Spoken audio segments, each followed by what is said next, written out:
an inferior wall. Chris Kobach So says I you didn't, endorsed I the didn't wall. Is that know, true? The I didn't know project? that. I didn't know about Bannon's. بين العراق وأمريكا تعتمد على المبدأ الاقتصادي والمصلحة المشتركة من أجل مستقبل أفضل لشعب العراق ومستقبل العراق. شكرا جزيلا. The United States helped Iraq enormously in defeating ISIS and also in toppling the Saddam Hussein regime. We are working on building a strong relationship that is based on joint interest between Iraq and the United States, that is based on economic interest for the better future of the Iraqi people and the United States people. When we came into office, ISIS was running rampant all over Iraq and Syria, and we knocked out the 100% of the ISIS caliphate. But the Obama administration did a very, very poor job. They were running rampant all over, and we came in and we did a real job, and we got rid of that, and that was a good thing. And now we're working with Iraq. They use the great American dollar, which is the most powerful currency in the world, and they're starting to do well, and we are with them. And this gentleman in particular, we've developed a very good relationship, and hopefully it's going to be very strong for your country. Mr. President, there have been 32 attacks. There have been 32 attacks in the last 10 months on U.S. interest in Iraq, particularly in the Green Zone and U.S. military bases. How are you going to help Iraq to halt these attacks by pro-Iranian militia and to hold these people accountable? And sir, if I may also, there was some reporting that the U.S. troops will withdraw from Iraq totally in 3 years. Is this true?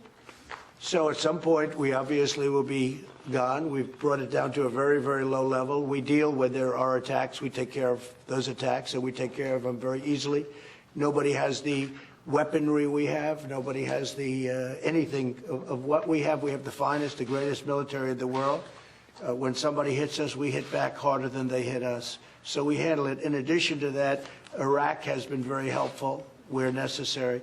But we have been taking our troops out of Iraq fairly rapidly, and we look forward to the day when we don't have to be there, and hopefully Iraq can live their own lives and they can defend themselves, which they've been doing long before we got involved. Yes, please. Mr. President, how do you see the role of the Kurds in Iraq? About the bounties. You say you hit back hard, but we haven't seen any definitive strike back for bounties upon Americans. Well, you don't know about the bounties. I mean, you're telling me if you know something, you can let us know, but you obviously don't know very much about it. But if we found that would be true, if we found that would be a very, it would be a fact, what you just said, we would hit them so hard your head would spin. Go ahead. Mr. President, how do you see the role of the Kurds in Iran?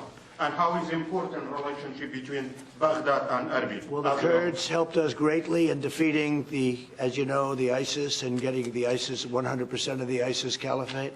So we have a very good relationship with the Kurds, and we've also treated them very well. Mr. President, yes, please. The end of the militia rules in Iraq is very important to stabilize the country. How America can help ending the militia rules, and how can help Iraq in the democracy process? Well, what we're doing is we're helping where we can. But again, that's a country, that's a separate country. They have a prime minister and they have people in office and they have to run their country. We've been in Iraq for a long time. I won't say whether or not I said we should be there, but frankly, I didn't think it was a good idea. But I was a civilian, so who's going to listen to me? But I made my point pretty clear, I guess as clear as a civilian can do it. But we were there. And now we're getting out. We'll be leaving shortly. And the relationship is very good. We're making very big oil deals. Our oil companies are making massive deals. And that's basically the story. I mean, we're very happy with the relationship that we've developed over the last couple of years. I thought before that, frankly, the United States was being taken advantage of. But we're going to be leaving, and hopefully we're going to be leaving a country that can defend itself. Mr. President, on the troops, Mr. President. In the United States, there were airstrikes on northern Iraq and Kurdistan region, killing one civilian. I know in your talks, in your meetings here, you talk a lot about the sovereignty of Iraq. Is that something that you're looking for help from the United States And Mr. President, if that's something if Iraq is asking for help in terms of the interference from the neighbors, not just Iran, but other neighbors where they're attacking northern Iraq. Well, they'll have to make a specific request, but certainly the Prime Minister has my ear. So if he does that, we'll take a look. They do have, it's a very unstable part of the world. And I'm not talking about Iraq. I'm talking about the whole of the Middle East. It's a very, very unstable part of the world. But we're there to help, and because of the relationship, we would certainly be willing to lend you the kind of support that you need. بكل تأكيد الاعتداءات التركية على العراق مرفوضة، والدستور العراقي كذلك لن يسمح للعراق بأن يكون منطلق لتهديد أي من جيراننا. بكل تأكيد عندنا حوار مع الأتراك لتصحيح هذا الوضع، ونتوقع أن حل هذه المشكلة فيما يخص السيادة العراقية، أنه الأتراك سوف يتفهمون ظروف العراق، وكذلك لن نسمح لأي طرف كان يهدد أي من جيراننا بخصوص الدستور العراقي يركز على أنه العراق لن يسمح أن يكون هناك تهديد منطلقا من أراضيه. Definitely, the Turkish attacks are not accepted. On the other hand, the Iraqi constitution also does not allow Iraq to become used to attack any neighboring country. We are entering dialogue with Turkey to rectify this situation, and I look forward to solving this problem with Turkey and getting our neighbors, the Turks, to understand Iraq's circumstances. But once again, the Iraqi constitution does not allow Iraqi territory to be used to attack any neighboring country.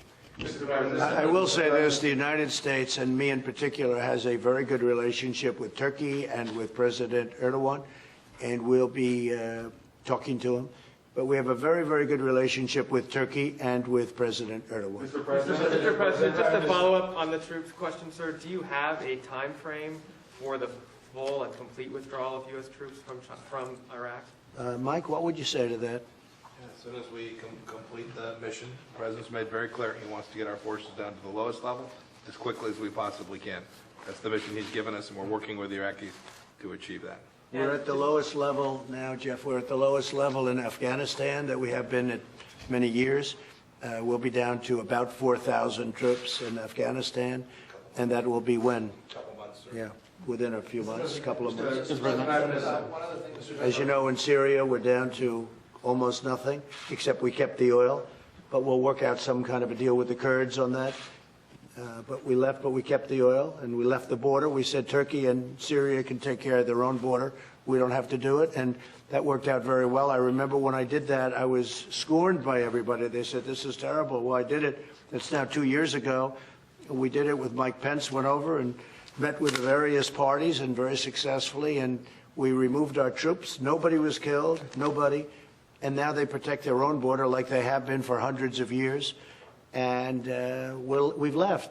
But we did keep a small force, and we kept the oil, and we'll make a determination on that oil fairly soon. And just one domestic question, sir. The Manhattan case about your taxes has now ruled that you do need to turn over your taxes. Do you have a reaction to that? Well, the Supreme Court said if it's a fishing expedition, you don't have to do it. And this is a fishing expedition, but more importantly, this is a continuation of the witch hunt, the greatest witch hunt in history. There's never been anything like it, where people want to examine every deal you've ever done to see if they can find that there's a comma out of place. No president has ever had to go through this. The Supreme Court shouldn't have allowed this to happen, but no president has ever had to go through this. But what the Supreme Court did do is say, if it's a fishing expedition, my interpretation is essentially you don't have to do it. So we'll probably end up back in the Supreme Court. But this is just a continuation of the most hideous witch hunt in the history of our country. We beat Mueller. We won at every level in Washington, in D.C. We won at every level. So now what they do, they send it into New York. So now we have an all-Democrat state, all Democrats, and they send it into New York. This should never be allowed to happen to another president. This is a continuation of the most disgusting witch hunt in the history of our country. All it is.